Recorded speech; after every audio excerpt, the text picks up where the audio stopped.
Senate Education and Health Higher Education Committee to order. Could we call the roll? Senator Peterson, Senator Cosgrove, I'm here. Senator Hashmi, Senator Locke. I'm present. Madam Chair, you have a quorum. Thank you very much. We are going to take up, I think we have is it four bills or three? We have three bills. So we're going to start with Delegate Aird's HB 1930. Delegate Aird, are you present? I am, Madam Chair. I had a different bill for this committee. Give me just one moment. Or can you pass me by temporarily? I can, ma'am. We'll go ahead to go you. to HB 1980. Delegate Reed. Yes, ma'am, Madam Chair, I'm here. Okay, go ahead and present your bill, please. Thank you, Madam Chair. Thank you, members of the subcommittee. So House Bill 1980 directs SCHEV to work with five state universities, UVA, William and Mary, VMI, VCU, and Longwood. Each one of these five universities were built and owe their foundational success to enslaved labor who helped build and run the institutions during the early days. The way that this legislation originally started out was to actually try and establish a direct connection between the individuals who were the descendants of the enslaved labor who worked at those universities and provide them with scholarships. The problem that we ran into in going down that particular path, Madam Chair, is that some of the universities are at different points as far as being able to establish the actual names or individuals who were working at the university. So therefore, we've somewhat kind of opened up the aperture and also provided with SCHEV more of an authority to be able to work with each one of the five universities to be able to tailor a specific program. This kind of comes at a crossroads of things that have been really very important to me over my time here in the General Assembly. I am the first person in my family, and we've lived here in Virginia since the 1790s, to be able to get a college degree. And I know that it helped me to be able to break that cycle of poverty that my family had lived in for generations. And so I very much want to be able to provide that same opportunity to individuals who are the descendants of enslaved labor. The reason why the legislation actually stipulates that there will not be any state funding or increase in tuition to be able to pay for this is that, again, I think if we allow that, then what will happen is that the cost of this will get passed on to other students and it will result in an increase in tuition. And therefore, it will result in the unintended consequence of actually increasing tuition and therefore increasing potentially student debt. I believe through the analysis that I've done that there are different ways that the universities can go about paying for this. One of the things that we like to talk about is that the budget is about priorities, and I think that this sets this up as a priority for them. This could either be funded through additional fundraising, dedicated fundraising from someone who is really very interested in this, or they could choose to take an option to access even interest payments from their endowments. So the smallest endowment is somewhere in the neighborhood of $71 million, and the largest endowment is somewhere between $9.6 billion. So again, if we make this a priority and we provide SCHEV with the ability to work with and tailor a program with each of the five universities, I think we have the opportunity to be able to address some of the long-term systemic problems that we need to recognize are part of the history of Virginia. And so that's kind of the overall view of the bill, Madam Chair. Thank you, Delegate Reed. Do we have any questions from the committee to Delegate Reed? Madam Chair. I think I hear Senator Hashmi and then Senator Cosgrove. Thank you, Madam Chair. The delegate and I were just speaking briefly about the bill, and it's certainly an important step forward in correcting tremendous historic wrongs in the Commonwealth.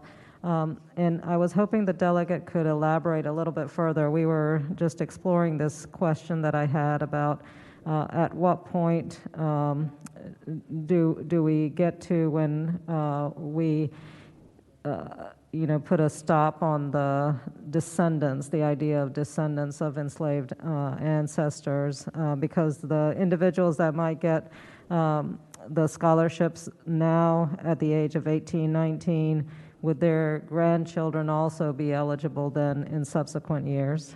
Thank you, Delegate. Madam Delegate Chair, if Reed? I might respond. Yes. Thank you, Madam Chair. And that's a really very good question because, again, the intent is, and I'm just going to use UVA as an example because UVA has done a really good job of identifying that there's somewhere between 4,000 to 5,000 enslaved individuals who helped to build and operate UVA in the early days of its institution. And so the intent would be is that there would be an equal number of individuals who would be allowed to take advantage of this particular scholarship. So in UVA's case, it would be 4,000 to 5,000 individuals, but it would only be about one person per year. So a total of about 4 or 5 at any given time would be going through the process. At Longwood University, and this is where we get into kind of the uniqueness of each one of them, Longwood has indicated to Chev that they may not actually have that data.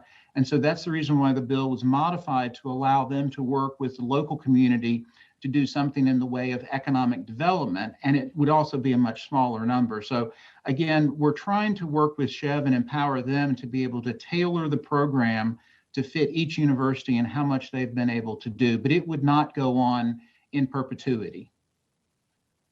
Was it Senator Cosgrove that I heard? Yes, Madam Chairman. Yes, Senator Cosgrove. Thank you, Madam Chairman. Delegate, let me ask you a question. Is there any reason the universities can't do this on their own volition? Madam Chair. Yes, Delegate Reed. Thank you, Madam Chair. Senator Cosgrove, there is no reason why they can't do this on their own. And and you bring up a good question because some of them are doing some things that are similar, but perhaps not as dedicated to the idea of being able to actually address the descendants. And again, this goes back to the reason why we've worked with Chev to create a process where they can tailor the program to take into account what is currently being done, but again, also to apply those lessons to universities who may not be doing anything right now. Thank you. Delegate Reed, following up on Senator Cosgrove's question, would they not have done so already if they were interested? Madam Chair, I would like to think that they would have if they were interested, but again, I go back to the fact that some have not, and some have also not kind of taken the time to actually do the research to find out what they might be able to identify as the individuals who were enslaved and help make the institution successful in the early days. So I think that this is one of those things where it's important for us to make this a priority. And as I was talking with Senator Hashmi, we've done a lot over the special session and now during this general session to address some of the things that kind of are an outgrowth of the war on drugs during the 1980s or the Get Tough on Crime during the 1990s. And what I'm looking at doing is how do we address some of the long-term systemic issues that are going to require multi-generations to be able to correct because they were multi-generations in the making. And so this is a way for us to kind of say to those universities that we think that this is a priority and you should put some time and effort to this. Thank you. Do we have speakers? At this time, Madam Chair, no hands are raised to speak. I'm sorry? No hands are raised to speak, Madam Chair. Oh, okay. Thank you. So we have House Bill 1980 before us. Move to report. A motion to report? I'll second it. HB 1980 has been moved to report, recommend for reporting to the full committee. All those in favor, please call the roll. Senator Peterson, Senator Cosgrove, Senator Hashmi, Aye. Senator Locke. Aye. Ayes 4, no 0. Thank you. That has been recommended for reporting. Thank you, Delegate Reed. Thank you, Madam Chair. Thank you, members of the subcommittee. We will now move to House Bill 2120. Delegate Keem, are you there? Oh, Thank you, Madam Chair. I'm sorry. Yes. Were you ready, Delegate Aird? I am. I'm sorry, Yeah, I'm Delegate. happy to yield to Delegate Aird. We'll come back to you. So Delegate Aird, we will hear House Bill 1930. Thank you so much, Madam Chair, and thank you so much for your grace, Delegate Keem. Before you, Madam Chair, members of the committee, again, is House Bill 1930. And before we get into the description of the legislation, if possible, may I have council report the amendments? And I'll be happy to explain that. Yes, Madam Chair. After line 26 in the engrossed version of the bill, insert a new subsection D that states, notwithstanding the provisions of subsection A law school of a public institution of higher education that is accredited by the American Bar Association may inquire into the criminal history of any applicant to determine whether the applicant appears capable of being admitted to the bar. Any such law school shall inform applicants that the existence of a criminal history will not by itself disqualify an applicant for admission. And the amendment is also posted on LIS. Okay, so can we have a motion on the amendments? Move to accept the amendment.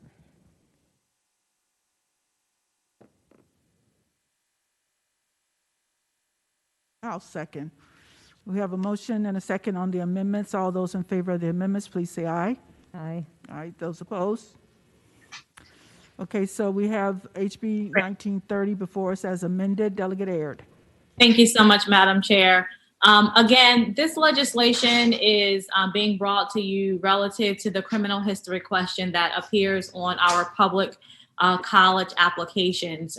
The legislation would require that all public colleges and universities in the Commonwealth, with the exception of VMI, would remove from their admissions application the question regarding a potential student's criminal history. The amendment that we just passed would add an exception as well to our public law schools relative to their needs for any individual student that will be sitting for the bar exam.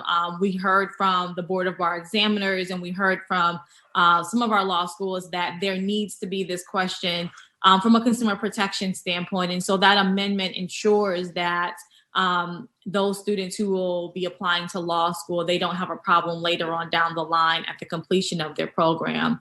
You know, ultimately, Madam Chair, members of the committee, this measure is being brought before you to ensure that we don't have students within the Commonwealth that feel intimidated by this question appearing on their admissions application. We know right now that there's no shortage of data that has been compiled that demonstrates that when students see this question on their admissions application, they are far more likely not to complete that admissions application. In addition to that, the data also shows that students who have been admitted to institutions, regardless of their criminal history, there is no direct correlation with a college campus being safe or not. I want to also make it clear that moving this question from the admissions application, it does not prohibit an institution from fulfilling their obligations in accordance with the Clery Act. We have an institution right now that has already moved in this direction, removing this question from their admissions application, and they have simply changed the process in which they do ask this question. And so their process is such that while you don't have this taken into consideration on the admissions application, it is asked later on down the line once an admissions decision has already been has been made. And so ultimately, we're trying to ensure that our students and all individuals who are applying to our institutions receive full consideration based on their merits, and that they don't have this intimidating question at the onset. And so I'm happy to answer any specific questions that anyone has at this time as well. Thank you, Delegate Aird. Are there any questions regarding HB 1930? Madam Chairman, Senator Cosgrove. Senator Cosgrove. Thank you, Madam Chairman. I guess the question I have is I'm looking at the impact statement, and it says that the institution can withdraw their offer of admission if they determine that a particular criminal act poses a threat to their institution's community. Is there a laundry list, or is this just one institution can think larceny, another institution can think, sexual battery or whatever? I mean, is there any guidance or laundry list that can or can't be used? Thank you so much, Madam Chair. It's my understanding that in order to allow an institution to make that determination, we have not put in a set of criteria. We are allowing institutions the flexibility to determine, and actually, I understand that perhaps a committee would be responsible for if a student checks this box, they will then receive the additional information and have a committee of campus leaders determine the impact of that criminal history that has been provided by the student. And so we have not put guardrails on what particular types of criminal history would be used and could be used to withdraw sort of that admissions decision at this time. I thank the delegate. Madam Chair. Senator Peterson. And I talked to Delegate Aird a couple days ago, so I've got the inside info. But I wanted to ask at least a question. The second half, and I have no problem with the first half, that you're not going to have an institution-specific admissions application with questions about criminal history. First of all, if they're a juvenile, it'd be confidential anyway.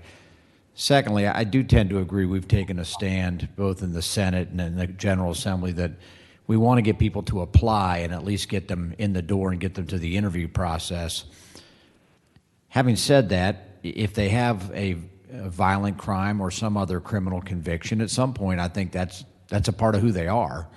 That's information that would have to be at some point brought to the attention of the admission. So let me just posit this, Delegate Aird. Let's say I was a high school senior, I got in a fight, I have a conviction, misdemeanor assault, as an adult, so it's not juvenile. I don't have to admit that on my admissions application. I get accepted. At some point, I'm going to have to come forward and admit that, because it may be I'm going to go to like education degree, or where I might be around children, and it might be a barrier crime. So what would the process be to kind of bring that to the people that need to know this? Madam Chair, thank you so much, Senator Peterson, for the question. Using the example of our institution that has already implemented this process both in their spring and fall semester, it's my understanding that as part of their final checklist, where they're asking, do you plan to live on housing? Have you paid your deposit? They also ask this question about your criminal history. And at that time, you must then reveal if you have anything in your background related to the example you provided. And that is then when that committee that the institution has put together will look further into the criminal history that has been divulged. And so it's my understanding from looking at the early statistics from the institution that has done this, they have reviewed criminal history and still decided to admit students, but they also have reviewed criminal history and then decided to withdraw that offer of admissions as well. And so their process seems to be working as it should to prevent a student that might pose a significant danger from being admitted. Further question, Madam Chair. Senator Peterson. So if I look at Part 2 of subsection A, it says you cannot deny admission to an applicant solely on the basis of any criminal history. So I could have an applicant that has a 4.0 GPA and they got high scores and they may be an athlete and they've got a lot of great things going for them, but maybe they committed a sexual assault. And I said, you know what, I don't want that person on my campus. But the way it is right here, I can't deny admission solely on that basis. I'd have to go out and find something else. Madam Chair, if I might. Yes, Delegate Aird. Thank you so much again, Senator Peterson. I would say that we are getting into a different zone with that particular example. As you know, based on past legislation passed by this General Assembly, all students that are admitted must be run through the sexual violence database anyway. And so for that type of example, that is an entirely different series of events and assessment that has to occur. And so relative to a sexual assault, that's a different process. But specifically, if you are talking about a incident in their criminal history outside of a sexual crime, then no, you should not outright just deny them admissions based on that without considering the additional merits, which is why it is helpful that the institution has put together a committee that does that assessment based on the information that's provided. Okay, and I think, Madam Chair, if I might, Senator Peterson. I think subpart C captures that because it says nothing shall be construed to prohibit a public institution from inquiring and withdrawing an offer of admission if it determines that it poses a threat to the institution's community. So I think that's okay. All right. Okay, thank Thank you. you. Do we have speakers? Madam Chair, I'm sorry, Senator Hashmi. thank you. I just have a question for the delegate.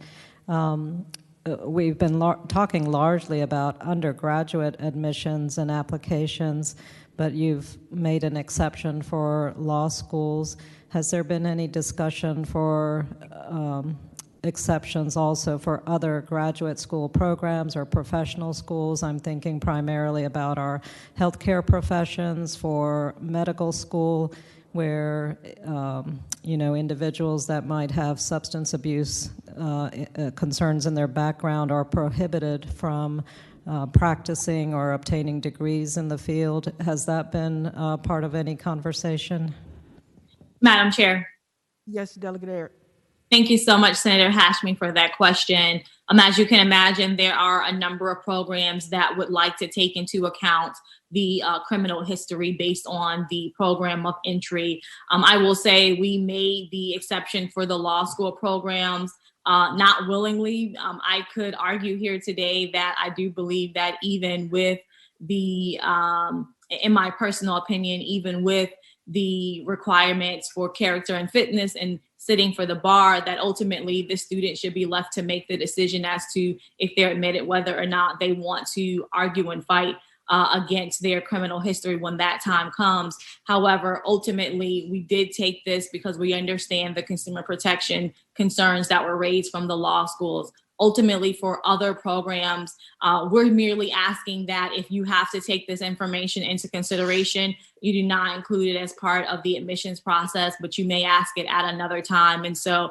for other programs that may also like to consider the criminal history, we're asking that you just move it to a different part of the process and not the admissions question, and not the admissions, application for that program. Any other questions, Senator? No, thank you. Okay, Thank do you, we have Delegate. speakers? Yes, Madam Chair, we have 4 speakers. Fran Bradford, please go ahead. If you could limit your remarks to 2 minutes, please. Yes, ma'am, and good afternoon, Madam Chair, and thank you for giving me a quick minute on this. I am here on behalf of the administration in support of House Bill 1930, a bill that Delegate Aird has carried for the past 3 years. She's been unshakable in her commitment to this, and I'm really excited to be able to speak on behalf of the bill. The administration supports efforts to remove barriers to obtaining a college education, and asking applicants upfront can have a chilling effect. Delegate Aird talked well about the existing data. The group Generation Restoration is very clear. 70 million Americans have a criminal history. 2 out of 3 of those that start a college application and select yes to the question regarding criminal history do not finish the application. And educational programming reduces recidivism by 40%.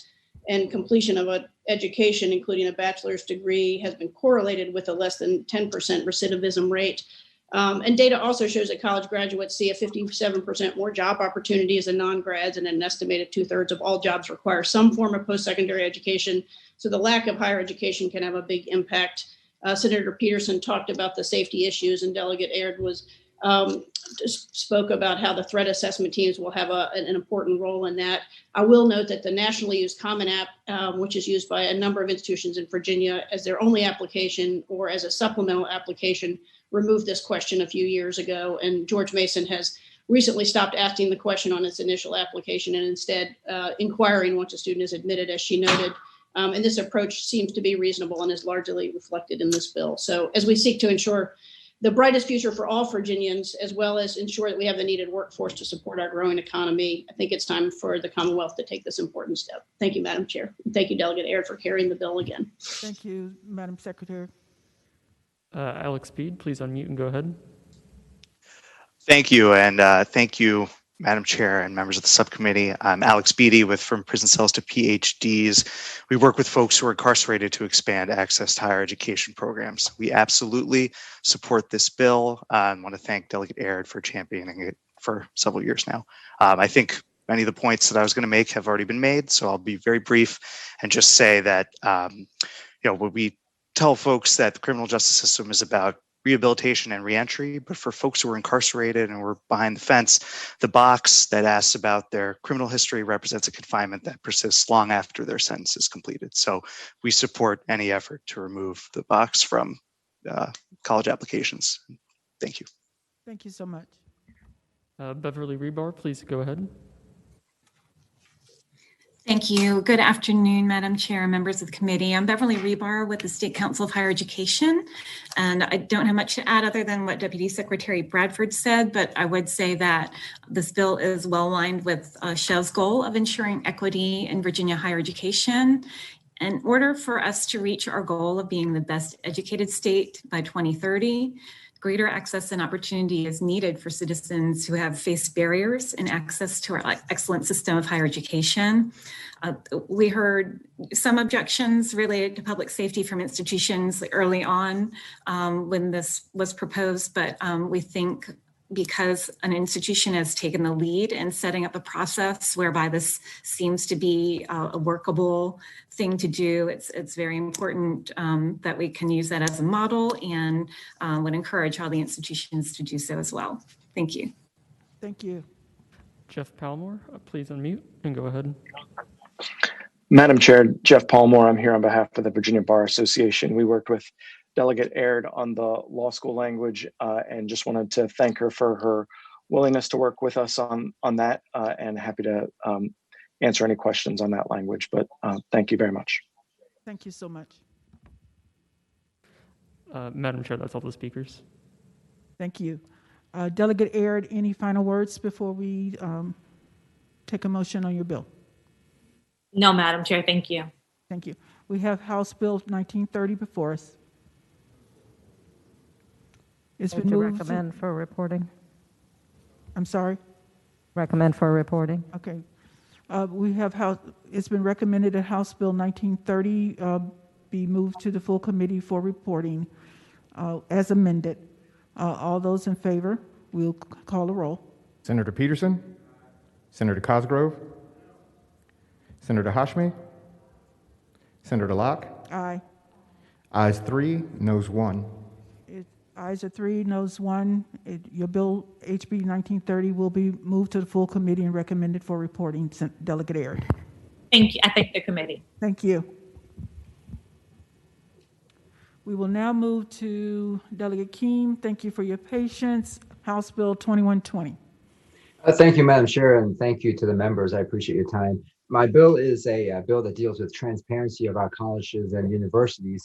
And it does three main things, and I'll just explain very briefly and happy to answer any questions. First is I went through this whole code section, and as you might know, I've been working on some higher education issues for a number of years, and I've just found that there are some things that could be improved within this code section. So I just went through, and anytime that we have an opportunity to provide more information from the schools to the public, I just went ahead and made those changes.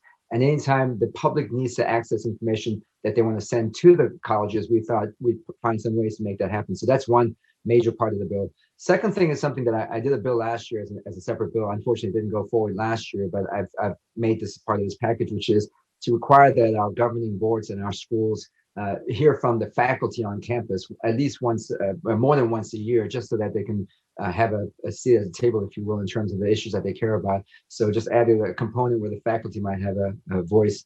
And then the third piece of it, and this is a part that we went around a few times to see what the best way to do this. As you can imagine, Madam Chair and members, in light of COVID, as all of us are struggling to deal with virtual governing, the schools are having the same situation as well. Some of them have incredibly great programs and technology available. Some of them are still trying to figure this out. So to the extent that they are providing live stream and other types of virtual information to the public, at the same time trying to comply with FOIA and other open government rules, we want to ensure that those things all work together and complement each other. And to the extent that we need to update that because of what's obviously all facing, we wanted to create some kind of a working group that Chev can lead so that they can really spend some time, and groups like the open government organizations and others in the public sector, they can all come together and provide some input about what the best technology is so that the people on the outside can find out what the governing boards are doing and vice versa and share their information.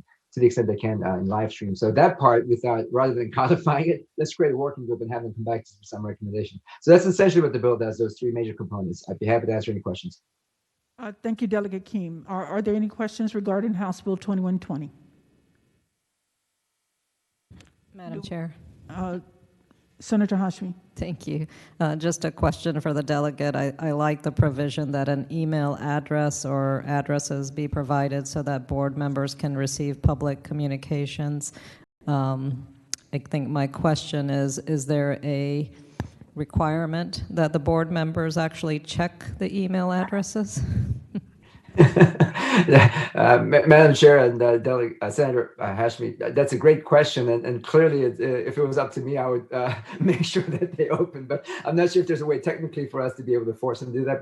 But the intent behind this is right now, some schools do a great job. Like I said, some schools have wonderful programs. Others might still be in the learning process. So our goal was to just provide some minimum standards, some uniformity across all the schools. And as best practices evolve and develop, I'm hoping that.